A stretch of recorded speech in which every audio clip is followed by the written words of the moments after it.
박근혜 대통령은 애초 방미 예정일이었던 휴일 내내 메르스 현장 행보에 집중했습니다.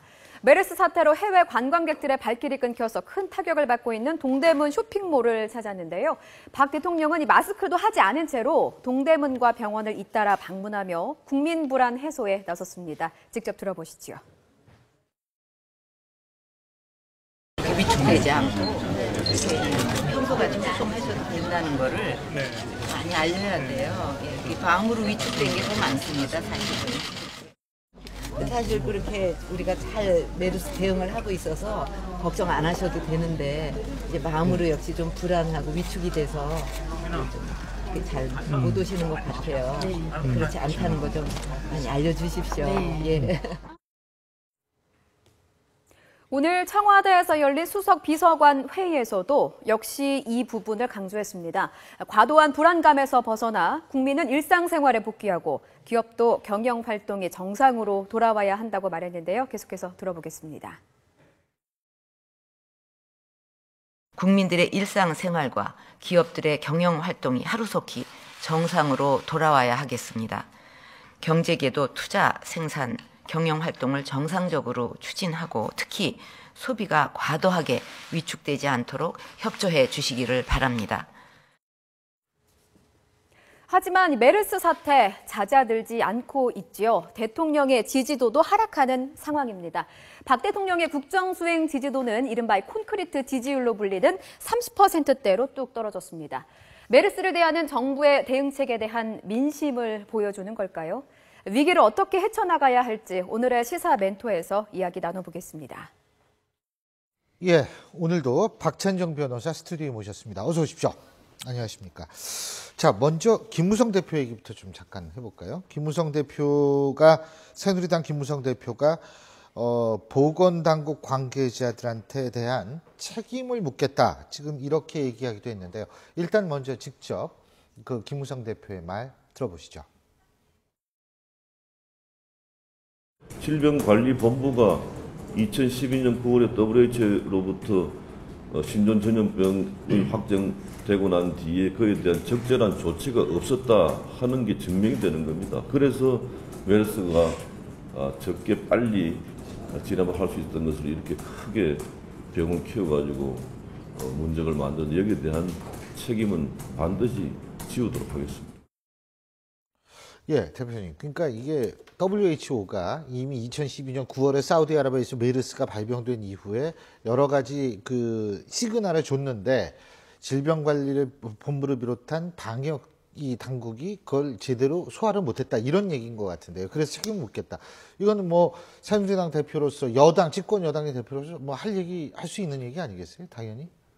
지금은 강을 건너고 있는 중이니까. 예. 말을 타고 강을 건너고 있는 중이니까 말을 바꿀 수도 없고 그 책임 추궁은 이 사태가 일단락되고 나서인데 책임의 높낮이는 잘 따져봐야 될 것입니다. WHO 현장 조사팀이 이 얘기한 것 중에 우리가 부끄럽게 받아들여야 할 것이 두 가지.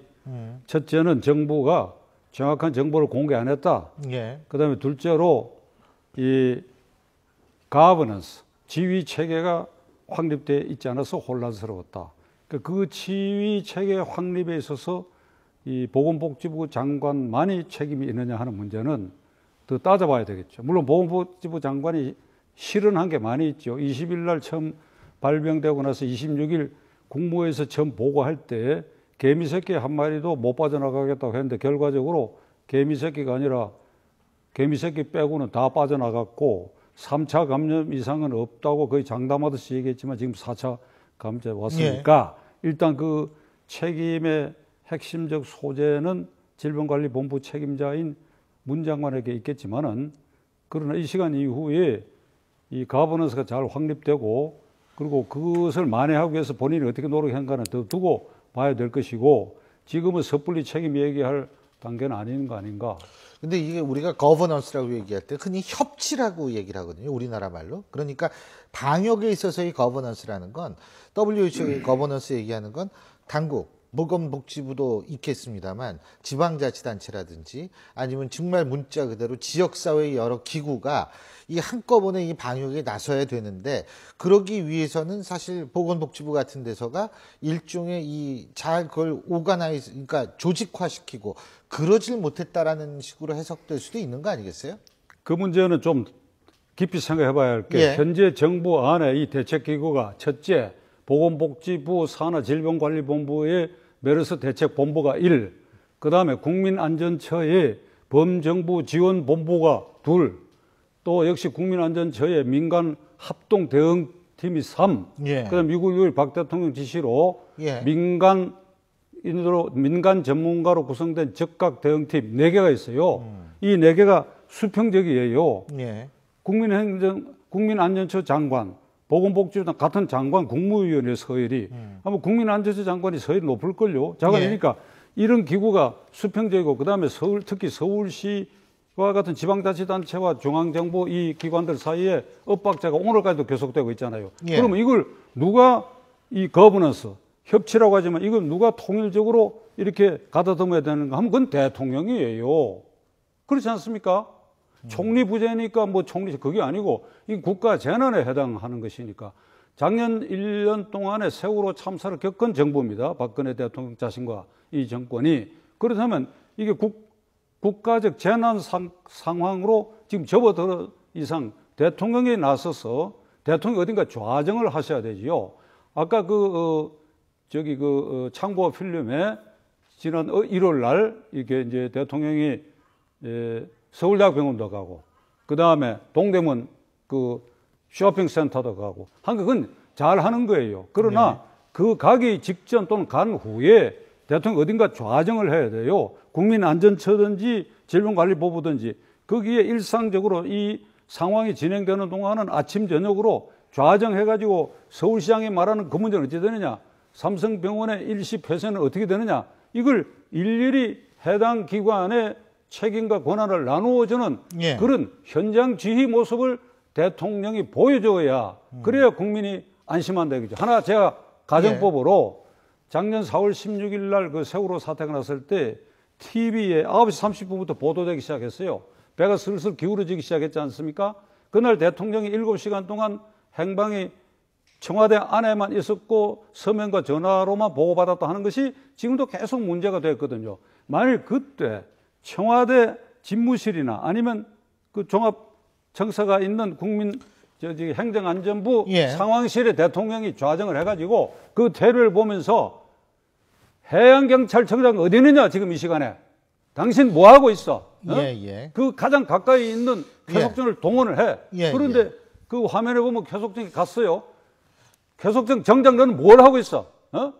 너라도 그러니까 뛰어들어서 도끼로 가지고 유리창을 깨. 가령 대통령이 한 번만이라도 그런 모습을 보였다 한다면 지난 1년 동안 세월호 참사가 국회법 개정 파동까지 안 올 수도 있었다. 알겠습니다. 그렇다면 이걸 교훈을 해가 그런데요. 지금은 박 대통령이 어딘가 한 걸음 물러서 있는 인상을 자꾸 주고 있어요. 그런데요. 사실은 그 지난번 2002년 3년에 있어서 이 사스 사태라든지 이런 거를 봤을 때도 국무총리가 사실 그때 고건총리 아니었습니까? 그죠?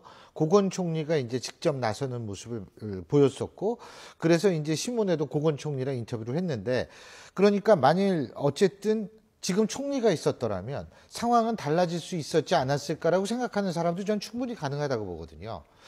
그런 없었던 걸 어떻게 합니까? 아니 근데 그런 의미에서 그러니까 황교안 국무총리 후보자 인준 문제는 이게 지금 내일 뭐 본회의를 열 수도 있다. 야당 같은 경우에는 지금 이종걸 원내대표도 그런 얘기했거든요. 우린 동의하진 않지만 어쨌든 얘기는 계속 해보겠다. 지금 이제 야당도 좀 물러선 것 같습니다. 어떻게 보십니까? 야당은 본회의에 참가해서 표결로 황교안 총리 내정자의 적격성에 대해서는 국민 여론이 다수가 부적격이라고 하니까 그러면 300명 국회의원들이 국민 민심 여론을 어떻게 반영하는가 수치로 나타내는 걸 축적해 가야지요. 그리고 이 청문회에 야당은 기분 나쁠 겁니다. 왜 그런가 하면 이 청문회 몇 가지 기록을 세웠는데 종전 어떤 청문회보다도 이 내정자 당사자가 비협조적이었어요. 자료 제출 말씀하시는 그러니까 도망가는 형식이었다. 예. 도망가서 청문회를 무력화시켜 버렸다고. 그다음에 두 번째로는 여전히 여당은 감싸기야. 이게 아주 참 부끄러운 일인데 그거는 지금 이 새정치연합이 여당일 때도 마찬가지예요. 이 버릇은 전혀 못 고치고 있는데 이것은 미국 상원의 인사청문회가 이런 식으로 합니까? 민주당 소속 오바마 대통령이 지명했다고 해서 공화당이 무조건 반대하고 그다음 민주당이 무조건 감싸고 이런 게 있습니까? 그러니까 이건 뭐 이렇게 지나가 버렸다. 그러면 야당 입장에서는 부적격이라고 보고 있는데 두 가지 이유거든. 당연히 군대에 가야 할 사람이 이 두드러기라고 하는 뭐 만성 담담진이 이 부정 불법이었느냐 하는 예. 문제를 떠나서 예. 당연히 군대에 갔다 와야 할 남성이 안 갔다 왔다. 그러면 대통령 유고 시에 대통령 권한 대행으로 국군 통수권자가 되는데 그 헌법에 규정되어 있다고. 아주 예외적 사례지만은 그런 일이 발생할 수 있다고 한다면 국군 통수권자가 군대를 안 갔다 온 사람이 됐다. 군대 갔다 온 사람이 무수히 많은 가운데 두 번째로는 정관예우 문제는 안대희 전 대법관이 이게 이번에 통과되면 억울해요. 똑같이 16억이야. 똑같이 기간의 차이는 있지만은 예. 16억인데 정관예우는 말이죠. 비정상의 아주 상징이고 이 나라 사법 정의를 훼손하는 암적 존재고 박 대통령이 누누이 얘기한 규제 혁파의 암덩어리를 드러낸다고 할 때에 비정상의 암덩어리의 표본이 이게 정관예우예요. 많은 국민들이 고위 법관, 고위 검사를 지낸 사람들에게 큰 돈을 갖다 주고 예. 사건을 맡기면 예. 잘 풀린다라고 하는 이 풍토를 개혁하지 않으면 나라의 정의가 설 수 없어요. 그런데 예. 이 황 내정자는 지명을 받고 기자회견에서 내가 비정상의 정상화를 통해서 경제 살리기 앞장서겠다고. 이게 말할 자격이 있느냐? 예. 이렇게 판단했을 때 야당은 예. 들어가서 예. 이러한 국민 여론을 뒷받침하기 위해서 야당 그대들은 꼭 그런 생각이라면 들어가서 그 여당 의원도 설득을 해가지고 표결로 부적격이라는 수치가 나오도록 노력을 해라. 실패하더라도 이러한 흔적을 쌓아가야 된다. 언젠가는 좋아질 날이 오지 않겠냐, 그지?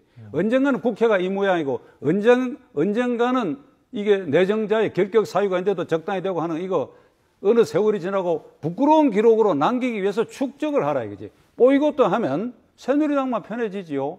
새누리당 안에는 내가 알기로는 이 부적격이라고 생각하는 사람이 많은데 새누리당 의원들만 단독으로 표결에 참가하면 눈이 부셔서 거기에서 반대표가 많이 나면 위험한다.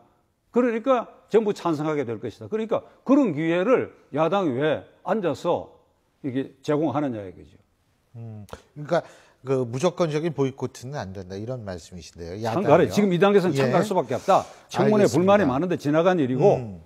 근데 지금 야당 내부의 사정도 만만치가 않아요. 지금 김상곤 위원장 얘기는